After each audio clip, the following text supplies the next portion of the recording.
जय श्री कृष्ण मित्रों। हाथी घोड़ा पाल की जय कन्हैया लाल की के एपिसोड में हम देखेंगे कि नारद जी सोचते हैं कि मैं तो यहाँ कंस के पास 6 कुमारों की मुक्ति के लिए आया था, लेकिन यहाँ तो पासे उल्टे पड़ गए। तभी नारद जी जो है नारायण को याद करते हुए कहते हैं कि हे कमल नयन, मुझे मार्ग दिखाओ। तभी नारायण कहते हैं कि कभी कभी प्रार्थना में ही मार्ग छुपा होता है देवऋषि नारद।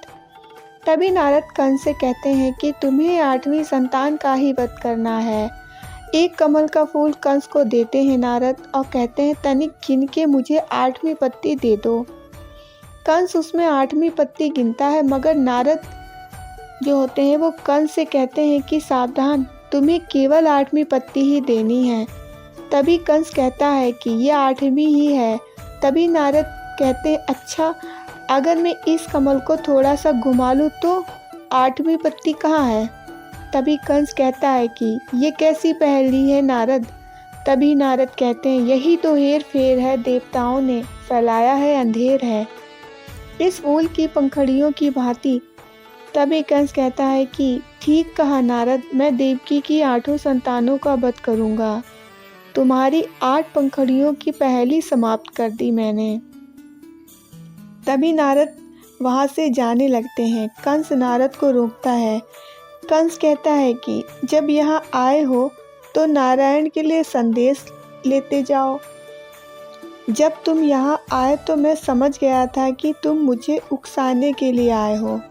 जब तुमने देवकी को न मारने का पाठ पढ़ाया तो समझ गया था मैं कि नारायण जन्म लेना चाहता है। जब तुमने सभी पुत्र मारने की पहेली बूझी तो मैं समझ गया कि किसी भी कारणवश नारायण चाहता है कि मैं उससे पहले ही सभी संतानों का वध कर दूं। मैं चाहता तो देवकी को मारे बिना ही उसकी संतानों को जन्म देने से उसे रोक सकता था।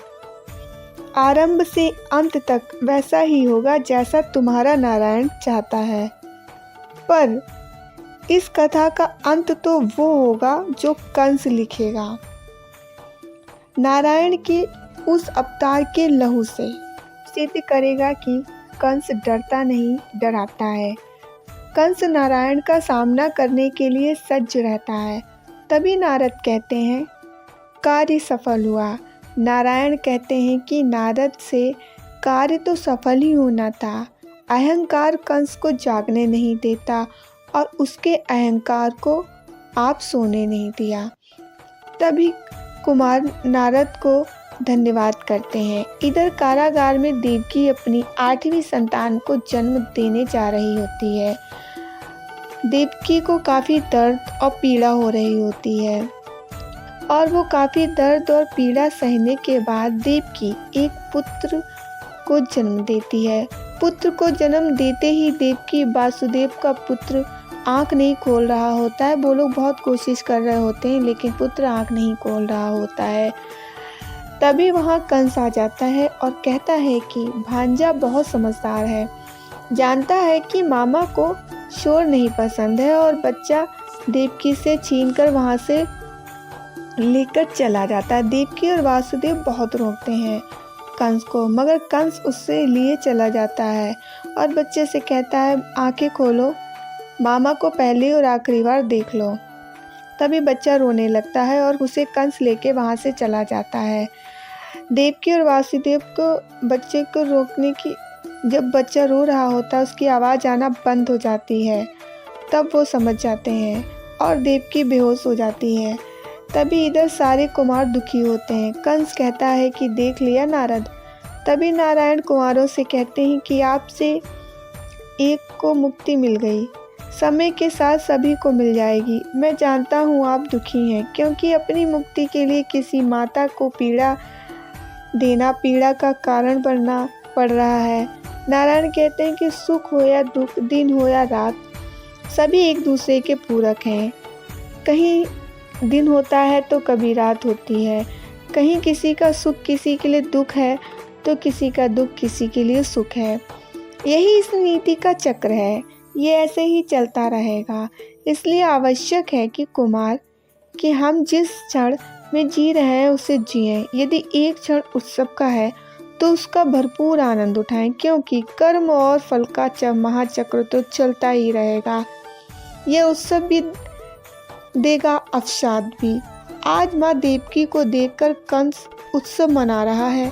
भविष्य में एक ऐसा समय आएगा जहाँ कंस को आतंक का नाश देखकर माँ देवकी का मन उल्लास से भर जाएगा। श्री नारायण मन ही मन देवी लक्ष्मी जी से कहते हैं कि देवी लक्ष्मी, आपके पात्र निभाने का समय आ गया है। तभी देवी लक्ष्मी गर्ग ऋषि के समक्ष दर्शन देती हैं। गर्ग ऋषि कहते हैं कि धन्यवाद, जो आपके दर्शन हुए, तभी आदेश करें। तभी देवी लक्ष्मी ऋषि गर्ग से कहती हैं कि मैं यहाँ विशेष प्रयोजन से आई हूँ। महर्षि गर्ग, आपको विशेष वरदान प्राप्त है ना? आपके दिए नाम सारे लोक में गूंजते हैं। मुझे भी आपसे एक ऐसे ही नाम की अपेक्षा है, एक ऐसे अनोखे से बालक के लिए जिनके नाम को समस्त सृष्टि सदैव के लिए स्मरण रखेगी। ऋषि गर्ग कहते हैं कि ऐसा कौन सा बालक है देवी, क्या मैं देख सकता हूँ? तभी देवी लक्ष्मी कहती हैं कि अभी आपके देखने का उचित समय नहीं आया है ऋषिवर, परंतु उसका वर्णन आप अवश्य जान सकते हैं। उसकी अद्भुत न्यारी बातें बताई। ऋषि गर्ग कुछ हद तक तो उस बात को समझ भी गए। देवी लक्ष्मी से कहते हैं, इस बालक का नामकरण करना मेरे जीवन का सबसे बड़ा सौभाग्य होगा। देवी लक्ष्मी, आपके इस वर्णन ने मेरे मन में इस अनदेखा बालक के लिए एक आकर्षण भर दिया है। तो दोस्तों, आज के लिए इतना ही। अगर आपको ये वीडियो अच्छी लगी है तो लाइक कीजिए, चैनल को सब्सक्राइब कीजिए और कमेंट में जय श्री कृष्णा ज़रूर लिखिएगा। हम आपको मिलेंगे नेक्स्ट वीडियो में। चैनल को सब्सक्राइब ज़रूर कर लीजिएगा। ओके मित्रों, तो हम मिलेंगे अपनी नेक्स्ट वीडियो में। तब तक के लिए जय श्री कृष्णा, जय श्री राधे। नमस्कार दोस्तों।